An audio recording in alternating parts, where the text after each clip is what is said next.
Oh, meow. We're all doomed to death and decay.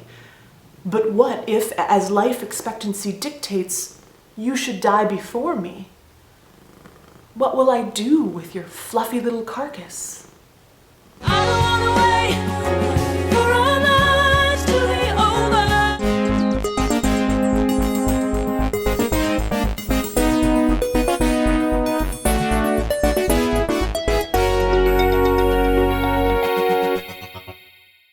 Ellen wrote an email to ask, I have to have my cat euthanized this week, but I don't know what to do with her body. It seems wrong just to have the vet clinic dispose of her.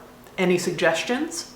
Ellen, in honor of your fallen feline soldier, this one is for you. First of all, it's important to realize that the death of a pet is not trivial. My cat, for instance, is a burden on my resources, and her breath smells like the sulfurous banks of hell. But I still like her more than I like most people. I also see her more than I see most people because she lives in my house. Humans' relationships with their animals span the whole spectrum from I grew up on a farm, animals died all the time, that's just the way it is, to Mr. Jiggles is my only friend. And depending where you fall on that spectrum, you may or may not need more time to grieve for the death of that animal. Ellen, there are lots of cool things to do with your dead cat. And I'm sorry that I just said dead cat like that, but I didn't want to use a euphemism like passed on animal friend. You can do all of the traditional things you would normally do with a dead human body, like burial in the local pet cemetery, or cremation. But you can also do all the super awesome things you should be able to do with dead human bodies. Bury her in the backyard, taxidermy her, freeze dry her, put her skull on your mantelpiece, lay her in the forest so other animals can eat her, leave her in the freezer a while until you make an informed decision. But can't because death laws are stupid. Controversy. That's right, the meow agrees. Did you hear that? Mm-hmm.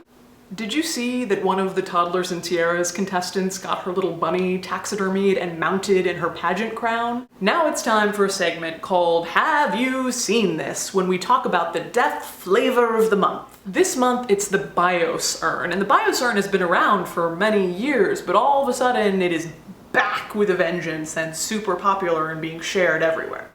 The pitch of the Bios Urn is that it's a tree seed in a biodegradable cup, and you pour cremated remains into it and plant the whole thing, and the cremated remains are supposed to act as nutrients and absorb into the tree, and this beautiful tree grows. The first thing is that cremated remains are totally inorganic. They're bone fragments left over from the cremation process where all the organic material has burned off. So there are some things in them, like phosphorus, for instance, that might be helpful, but for the most part, these aren't like compost nourishing this new living thing. You just kind of have to hope they don't kill the tree, but they're probably not really gonna help the tree like it's being billed. Also, actually purchasing the Bios Urn can run you some Skrillex. So Denise Harper actually commented on the Order of the Good Death Facebook that there's a DIY version of this where you dig a hole in some dark soil on high ground about 1 foot wide and 1 foot deep, mix the ashes into the soil until you see more soil than the ash cremated remains, fill back up the soil, and then plant a seedling or plant on top. Keep sending me your questions. I figure if we do this for the next 95 years or so, eventually we're gonna get through all of them. Am I right? High five, deathlings. Yeah, I'll do it for you. There we go.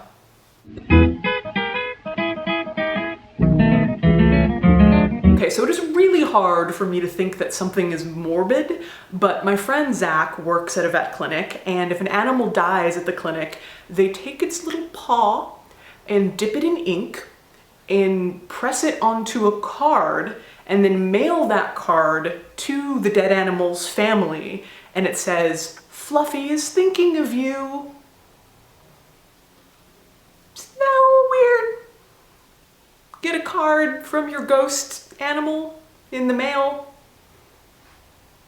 Crazy people